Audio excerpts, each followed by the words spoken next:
اور روزی تلاش کرنے کے لیے حضرت کون کی جادو کر ڈالے. اور آج ارے باباؤں کی دکانداری آج تو بہت زور و شور کے ساتھ چل رہے ہیں.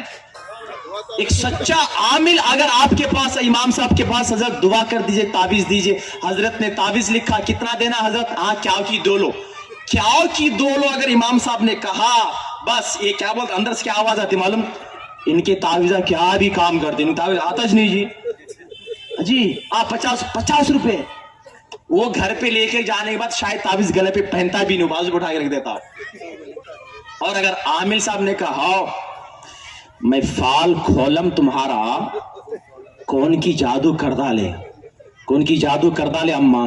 ہاں حضرت تمہیں سچ بولے, ہاں مجھے معلوم اجی میں تم نہ بولتی مجھے جادو انہوں تمہارے دوستاچ کرائے گا. یہ بولتا چپ کے تجھے کیا عمل تیرے دوستا کرے.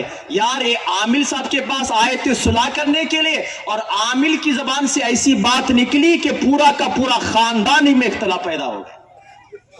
اب بھلا بتاؤ آپ کیا کرنا حضرت؟ بندش کرنا. کتنا ہوتا حضرت؟ ایسے تو میری فیس 1 لاکھ روپے ہے, تمہارا منہ دیکھو 50,000 دو. اب اس کے پاس پیسے نہیں ہوتے. اب سنیے, دل سے سنیے میرے بھائی, یہ رونے کی باتیں ہیں. اب یہ غریب بیچارہ سسکیاں لیتے لیتے, امیر تو کبھی عامل کے پاس نہیں, امیر کو کیا ضرور جانے کے پاس, یہ غریب ہی جاتا اکثر. اب کیا کرے گا, گھر جاتی ہے عورت نے دیکھا زیورات رکھے ہوئے ہیں, یہ انگوٹھی, یہ زیور, یہ کان کا جھمکا لے جا کر گروی پہ رکھ دیا. 50,000 20,000 30,000 لا کے رکھا. وہ بیچارہ آیا, بندش کیا. اب کیا بتاؤ بندش کرنے سے کیا فائدہ؟ وہ تو بات کی بات ہے, جو زیورات جو گروی رکھے ہوئے ہیں ان کے پاس اتنا مال جمع نہیں ہوتا جتنا مال جمع کر کے گروی سے زیورات چھڑا کے لا سکے. دل کے پھپھولے جل اٹھے سینے کے داغ سے, اس گھر کو آگ لگی گھر کے چراغ سے. آج ہمارا یقین نیمبو پر, ہمارا یقین ناریل پر, ہمارا یقین مرچی پر. واہ, اگر عامل نے کہہ دیا یہ نیمبو صبح سورج نکلنے سے پہلے اٹھنا ہے, پانی نہانا ہے, کاٹنا ہے, دروازے پہ لگانا ہے, تو ایک موبائل کے اندر 4 الارم بجے گا 5-5 منٹ کے بعد.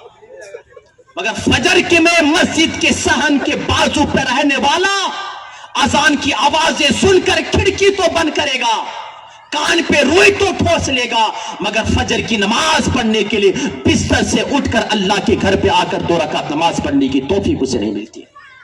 بتاؤ تیرا شہر نہیں جلے گا تو کیا ہوگا؟ بتاؤ میرا گھر برباد نہیں ہوگا تو کیا ہوگا؟ میری ماؤں میرے بہنوں, برکت کوئی نیمبو پہ نہیں ہے, برکت کوئی مرچی پہ نہیں ہے, برکت کوئی تعویذات کے پاس الا ماشاءاللہ.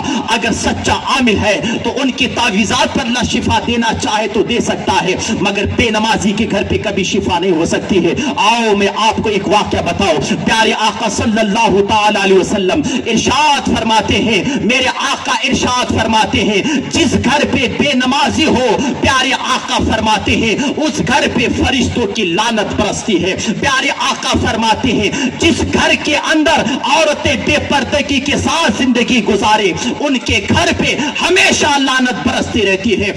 اللہ کے نبی صلی اللہ تعالی علیہ وسلم ارشاد فرماتے ہیں جب ایک بے نمازی جب کھانا کھانے کے لیے بیٹھتا ہے تو کھانے کا ایک ایک دانہ اس پر لعنت برساتا ہے. ایک بے نمازی جب پانی پینے کے لیے گلاس کو سامنے لاتا ہے تو پانی کا ایک ایک قطرہ اس پر لعن و تان برساتا ہے. یہاں تک ایک بے نمازی جب کوئی لباس پہنتا ہے تو لباس کے اندر جو دھاگے ہوتے ہیں کپڑا کا ایک ایک ٹکڑا اس پر لعن و تان برساتا ہے. یہاں تک کہ پیغمبر اعظم صلی اللہ تعالی علیہ وسلم ارشاد فرماتے ہیں ایک بے نمازی جس راستے سے گزر کر جاتا ہے اس راستے کے پرندے درندے چوپائے کیڑے مکوڑے پکار پکار کر کہتے ہیں اے مولا اے مالک تو ہمیں اتنی طاقت دے کہ ہم اس کی گردن کو موڑ سکے, تو اتنی طاقت دے کہ اس کی گردن دبا کر ہم اس کو مارنا چاہے.